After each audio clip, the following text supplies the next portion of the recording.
食糧難に陥ったもののなんとか乗り越え襲撃してきた略奪者も撃退した我らがパンツ村。新たに改村した農金村の好感度も上がり順調に成長。ここが我らの食の希望。今回も開発やってくどー。ビキニアーマーの食料事情はだいぶ改善され、家を建てさらに住民を募っております。でもまだ裏庭で養鶏や菜園しといた方が良さそうだ。そういえばパンツ村の子羊が大人にならないけん。大人にならないならある意味大発見。大人の羊飼えばよかったよ。群馬はしれっと人口150人目前、もっと家を建てて人口を増やすぞー。年度ビジネスも軌道に乗り交易も結構稼げてるぜ。農金村に初の移民が到着。一人増えただけじゃ農業はまだできんが、もしかしたら来年には作付けできるかな？とりあえず家をビャーっと建てるのだー。食べ物を増やす前に、まずは人を増やすのだ。ビキニアーマーの食料が600超えてたので停止してた10分の1税を再開。ちまちま影響力稼ぎ。ベリーの産地である群馬も余裕ありそうなので、こっちでも10分の1税納めてもらいましょ。ボロボロだった群馬が立派になってきたぜ。そして長年頑張っているパンツ村の農業、ついに収穫の秋。緊張の一瞬。よっしゃー、小麦が溶けることなく収穫が始まったぞー。大村人がせっせと小麦を刈り取っとる。残りの食料あとわずか88だったしこれは嬉しい。でも小麦のままじゃ食えねえぞ。この村風車ねえし。そうだった。そういえば群馬に壊れた風車あったから、あれ修理して小麦を穀物に加工しようかな。群馬の余ってるベリーと交換で運搬すればできるな。まあ手間かかるが。美しきかな農作業。これが見たかった。不毛の大地で農業頑張った甲斐があったよ。バグなのかハードの天候不良か知らんが、マジ育たなかったから喜びもひとしおだぜ。ですです。さあ収穫完了だ。小麦を保管場所に運搬するのだー。って運んでる様少な。雨とかで傷むからちゃんと運びなさーい。こりゃかなりの回数往復しないとだ。カートを使って運べばそれなりに運べるみたいだけど、同時に使えるのは2台だけな模様。カートのやつ以外は別の作業しろよ。効率悪い奴らだな。そして収穫に夢中になっていたら驚愕の事実。なんと地域資産がゼロになってるー。食料の輸入で4000あった資産消滅。お金がないということはもう食料が買えない。基金まで秒読み状態。だー、交易所2軒目建てたのに人入れるの忘れてたー。安定のやらかしー。なんでもいい、とにかく村にあるもん売れー。まずい交易所に馬がおらん、杭を立てて馬買わねば。霊夢さん資金がないので馬買えませんよ。あわわわわー、なんでもいい、売れ売れ売れー。完全にパニクっておる。加工した方が高く売れるが仕方あるまい。在庫いっぱいある川でこの危機をしのぐぞ。川のパンツで村を救え。さて小麦を穀物に加工するため、群馬の壊れた風車を再建しましょ。こうなると群馬でも小麦栽培したくなるな。じゃちょびっとだけ小麦に適した土地あるし、ここを畑にしてみますか。狭いけどこれなら収穫までこぎつけるかな。2面しか作れなかったけどまあこれでいいや。輪作だと3、4面作って1面休耕とかだけど、どうせ毎年個別設定だし問題ないか。おっとビキニアーマーの村の共有資産も減ってる。交易所を建てまして輸出を強化せねば。こっちまで資金枯渇したらマジで滅びかねねえぞ。住民も少なく着実に発展してる農金村で、邸宅の建設を開始。従者がいれば急な略奪者の対応もできるかもな。そして初期物資がもうないので、超遠いけど石拾いに行ってもらいます。この距離で石を運ぶのか。地獄。石が運び終わったら木造教会を石造りにアップグレードするよ。なお屋根材はパンツ村とベリーで物々交換中。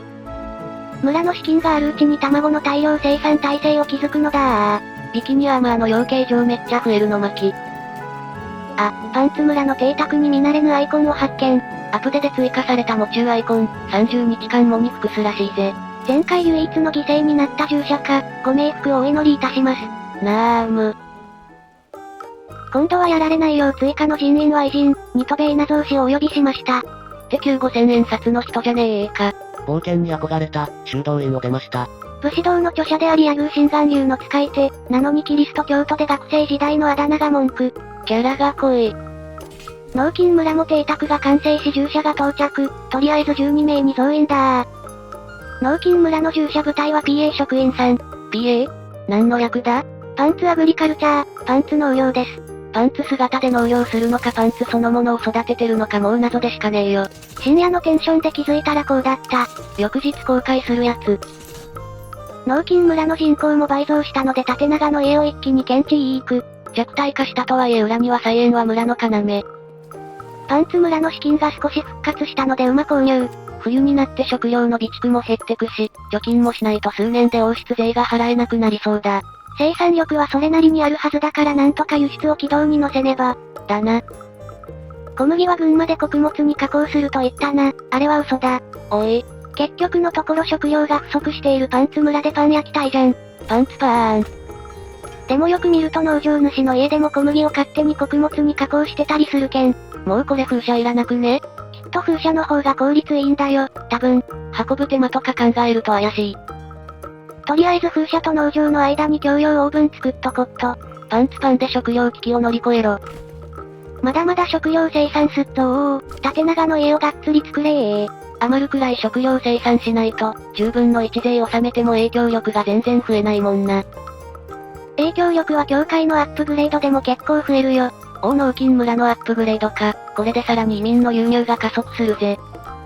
で納金村をもっと開発するぞと思ったら、敵が領有権を主張しています。戦の時間だ。今回敵が攻めてきたのは奪ったけど放置してるゴルドホフか。またここか。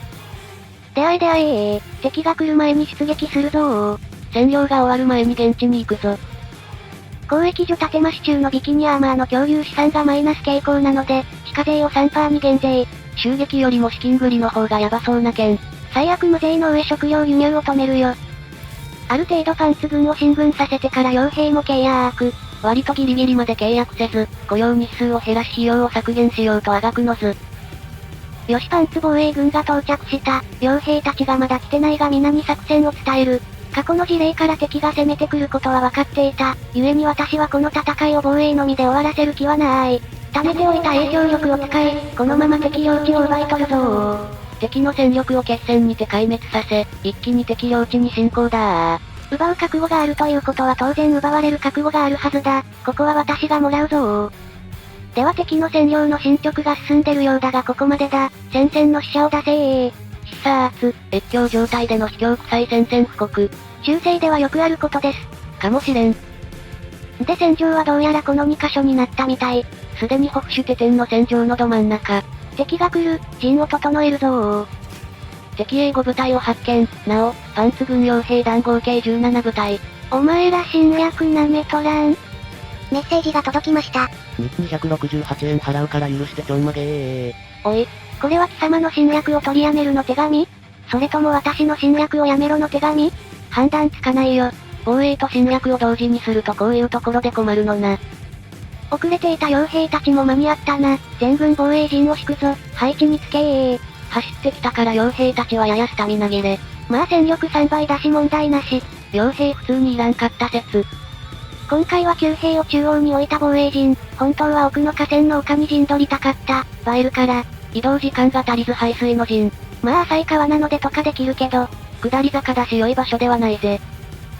敵が来たぞ。旧兵戦車良い位置取りはできなかったがそれなりの布陣だ。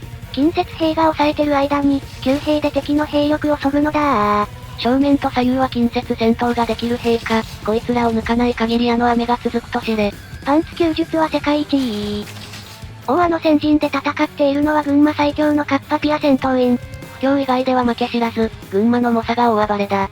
どうやら敵は左翼に偏ったか、ビキニの騎士と傭兵を応援に出せカッパっぽい見た目のやつが仲間だ。それ以外を左右から挟み込んでボコレもう敵に部隊壊滅。やべえカッパピアの戦闘員が強すぎて他の奴らの出番がねえぜ。旧兵の援護射撃のおかげもあるかな。で敵山賊部隊は触れることなく、壊滅。こっち9兵だけで6部隊いるしまあこうなるか。さて左翼の方はどうなったかな。カッパピア戦闘員が無双状態、誰一人かける様子もなし。結果誰もやられず敵回走。鬼強。ハゲの化け物が来るー。尻に手を突っ込まれて弾を抜かれるぞー。シリコ玉、それはカッパが好む謎の臓器。さあ残すは敵9兵のみ、こちらも弓で応戦だ。すでに弱ってるようだしすぐ肩がつきそうだ。ゴルドホフ防衛線の戦場にはまだたどり着いてない判定されてるっぽいから、槍兵を現地に送るぞ。ホフシュテテンの戦い、勝利。敵9兵秒で解けたか。戦いはまだ終わりでない、ゴルドホフ防衛戦が始まるぞだが戦場についても戦いは始まらなかった。敵戦力すでに消滅してます。233円あげるから許してちょんまげ。ゴルドホフ防衛戦終わった敵の増援が到着するまで待ってもよかったけど、得るものないしお金もらって和平を選択。敵が来るまで待つと傭兵の費用もかさむしな。ここに233の入金を確認。領土の拡張も成功。我々の勝利だ残す敵領地はあと2つ、終わりが見えてきたぜ。では圧勝し村に凱旋する勇者たちを眺めながら今回はここまで。面白かったと思っていただけたら、チャンネル登録高評価、よろしくお願いいたします。喜んで小躍りします。過剰な戦力で相手をフルボッコにし領土を拡張するも、財政と食料の備蓄はギリギリ状態。果たして財政破綻せず領土の平定ができるのか？気になる方はチャンネル登録がおすすめなんだぜ。ではまたお会いできることを願って。じゃ、またねー。